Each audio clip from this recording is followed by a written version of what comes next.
feedback of Ty put on your audio, we're doing another MARINCESS profile.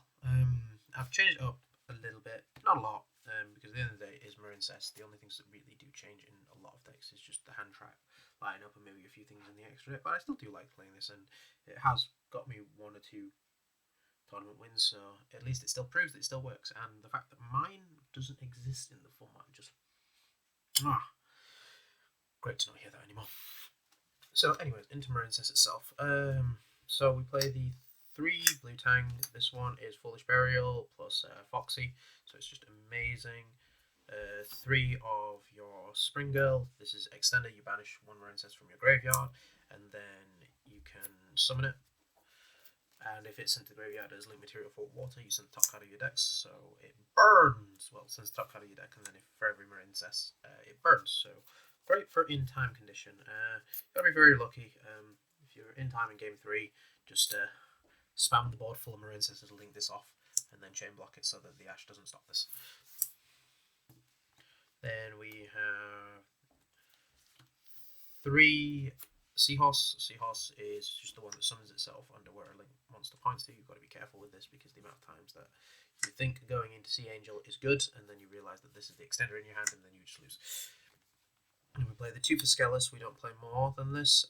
This is good for if you open it with an extender, because you just bow out the hand trap. They imperm it, it's fine. They Veiler it, if they play Veiler, it's fine because you have the extender already, and this gets you free stuff from the graveyard during the next turn, so you can send this off blue tang, so then you have follow-up for next turn, but it's good and it's not good. You want to see it sometimes, dime. And then the final MARINCESS is the Sleepy Maiden. This summons itself if you have a MARINCESS card on the field. It counts the field spell.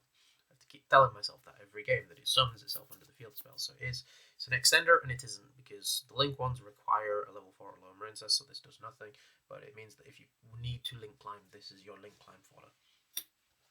And then the hand traps, some of it got changed, not a lot of it, so we still play the 2 Bell, because it stops stuff from the grave.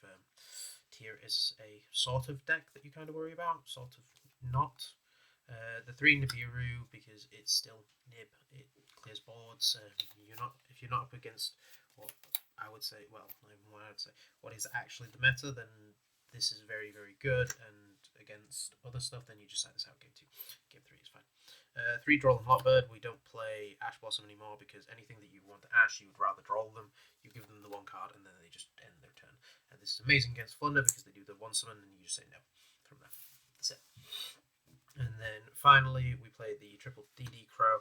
This is probably coming out for Bestials, but for now, a Crow is fine. It can hit multiple stuff, which is okay. While the Bestials can only hit lights and darks, this can just get any form of slot removal out of the graveyard, so it's still okay. I'd rather play the Bestial stuff because it is a body as well as does the damage. The only thing that's kind of sad is you get waterlocked during your turn, so the Bestial stuff only do stuff during your opponent's turn, and that's it. Then for the spells, we play the 2 MARINCESS Dive and the 1 Battle Ocean. We don't play any more than this because you don't need multiples of this. You can actually win without, if you banish this off Desires, it's fine. This summons from grave or deck. If it's summoning from deck, you have to have the Battle Ocean up, or it's just a 1 from the grave. It's good for extending, but because we play additional extenders in the extra deck, this doesn't have to resolve. It's good if it does, but if it doesn't, you can live off it if you're a good MARINCESS player. Then we have the 3 Signet Mining. This is just Rota. 3 Dark Ruler, because if you go second, you need to have board breakers. This is the easiest board breaker against Flunder. It just says no, and that's really it. Against other stuff, it's kind of good. It's kind of not good. It just depends on the matchup and depends how you play out, I guess. Then we played the triple talents. The amount of times that I just choose to steal against tier elements, so then it just makes my life easier, so I don't have to deal with the Rukalos. Going first, you just rip cards out of hand, and you very rarely will use the Pot of Greed unless you are in a bad situation. So stealing if you're going second, and ripping cards out of your hand if you go first. Then the 2 Desires, we play so many 3-ofs it doesn't matter. Harpy's Feather Duster, because back row removal is good, but you don't necessarily need it if you're making a towers going first. Called by the Grave because it's called by the Grave, and the card that says I have Mega Towers. It's literally all it says. It doesn't have this block of text. Basically, just says negate, become towers. That's it.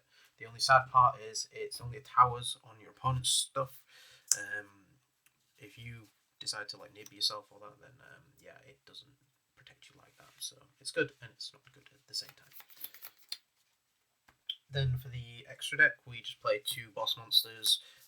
Very rarely summon this, like very rarely. I will summon this usually first and kill my opponent. This is only turn 5, turn 6 where I'm making this, and then this is one of its equips, so then this comes back on the field. This is actually the better one. There was one point in time where I was thinking of taking this out to play that new water target, the Zilican, but it's not as good. Some people suggest to play Access Code Talker. The sad thing is you get waterlocked very easily, and the easiest way you can link climb is with your Splash Magician, which then Cyburst locks you. So if you get waterlocked and Cyburst locked, there is no way that you're climbing into an Access Code Talker, mainly for the waterlock bit, and that's kind of the main reason why we don't play the Access Code in this. This actually is just fine on its own because it gets bigger every time your opponent banishes stuff, and against a flu matchup, it's very good. Against Phantom Knights, I've made this like 6k, and they're unaffected by everything, so they weren't going to punch over anyways. So yeah, that's really kind of it. We play the 1 Marble Rock. This is very rare you will actually make this. You're mainly making this for the purpose of it adds back Marincesses from the grave to hand. 1 Coral Triangle, I need to remember, and everyone else needs to remember, because the amount of times that I think the correct play is going into this to search for the trap on that, it's not always needed. If I have the hand traps to protect myself from dying, that's good, and also this requires Marincesses to make. So, yeah, kind of a bit of a problem if you go the Splash Mage route. Then we play the 1 Splash Mage and the 1 Water Charmer. This very rarely comes up. This only comes up usually when my opponent is playing just something random in the extra deck. That's really it, and that's not the only reason. To be honest, I was tempting to take this out for Bahamut Shark sort of thing, or playing the Zilican over this, but it does come up because there have been times where I've made this and had to ram it into something just so I get the free search, and it's really kind of it. Splash Magician, this allows you to go 1 card, link 4. Fair enough, you do not end on the trap through this route, so this is usually like the plan B sort of thing, but it's still good to have access to just 1 card link 4 if necessary. Then we play the 2 Coral Anemone. You don't need any more than this. It's just the first one reaches the first combo, the second one is follow up and an extending, but also you kind of don't need it, because if your Bubble Reef lives, you can banish this during your next turn to draw a card and then use Bubble Reef to bring this back, so it's fine. Then we play the 2 Sea Angel and 2 Blue Slug. You have to play 2 and 2 of these because you need the second of each of them. If your board gets cracked and you don't have Coral Triangle in your graveyard, you have to have it. I tried to play it at 2 and 1. It just doesn't work. The second one really does come up in most matchups. Maybe I'm just a bad Marincess player, but I think the theory is correct for it personally. And then finally for the Exceeds, we have the 1 Kragan because it's water control basically. We don't play the Goes and Match unfortunately because we don't have the space for it, and there are better cards than it, but this is just fine the way it is. The 1 Abyss Dweller because it makes all the waters bigger as well as stops your opponent from using graveyard, and the 1 Vigushka because make this against defense against Flunder. If they don't have the field spell, then you just kill them next turn. Also, plan B is plan B. That's it for the main deck. For the side, it's changed a little bit, but this is more to accommodate for more meta players playing locals. So we do have the 3 Ghost Sister and Spooky Dogwood. This is amazing actually, because this is a water monster. And Coral Anemone adds waters back from the graves. So if you open this going second, you drop this on your opponent. This might stop them from doing loads and loads of plays, and then you can do Coral Anemone, add this back, so then they don't want to do extending.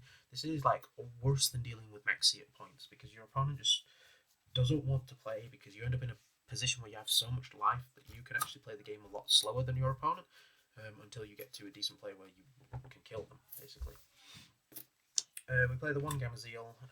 This is okay-ish. I keep thinking of taking this out, but again, it's a water kaiju. If I do take it out, my question is always what do I replace it with? So I'm more likely to bump this up to 2 because it just outs stuff really easily. And basically, as the same with the Ghost Sister is if I make a Coral Anemone, I can add this back and then kaiju my opponent again.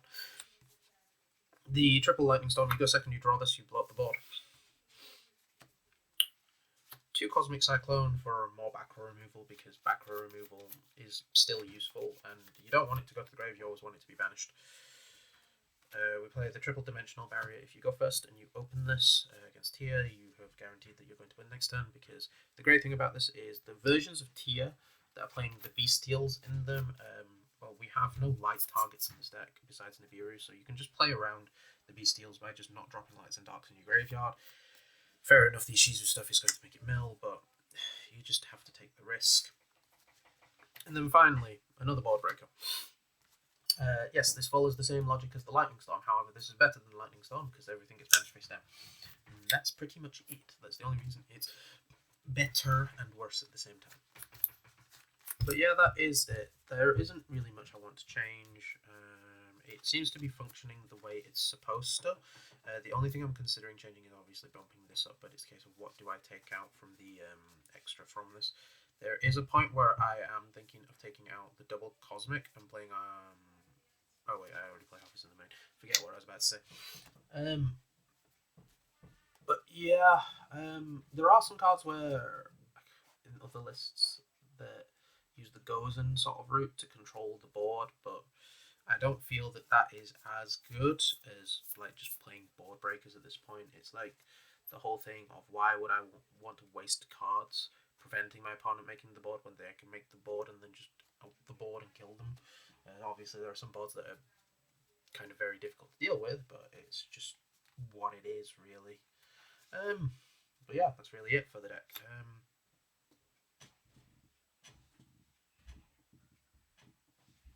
But yeah, thanks guys for watching as always. Don't forget to like, comment, and subscribe, and I'll be saying peace.